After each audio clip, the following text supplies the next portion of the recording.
Sentyabr 24da kirib kelgan oilam уже avgust 25da farzandli bo'lishdi. Tabriklaymiz!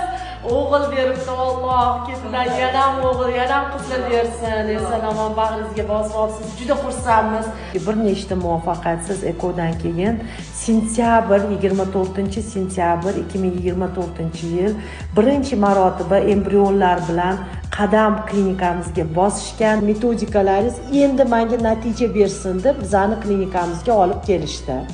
Keyingi bosqichda tayyorgarliklarni boshlab yubordik va ayolni bir necha oy tayyorlab, ayol homiladorlikka erishdilar. Bir xil payt bizga umuman boshqa davlatdan bolajonni olib kelishga qaror qilishadi. Shunaqa holatlar borki, Samarqand, Buxorolardan embrionlarni olib kelishadi. Biz hech qachon boshqa markaz yomon, mana yaxshi demaymiz. Bemor bilan suhbat qilamiz, yana ham harakat qiling deymiz. O'sha markaz bilan muvaffaqiyat sariga erishasiz deb fikrlashamiz, lekin ixlos qildim.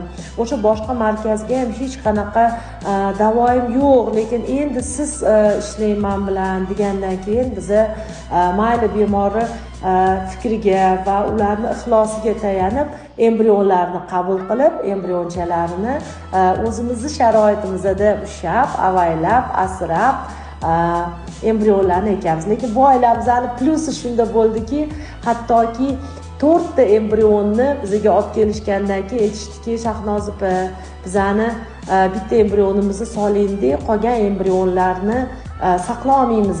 Lekin biz aytdik, bu embrioningiz ham iloyim bir ketsin, lekin qolganlarni keling saqlaylik.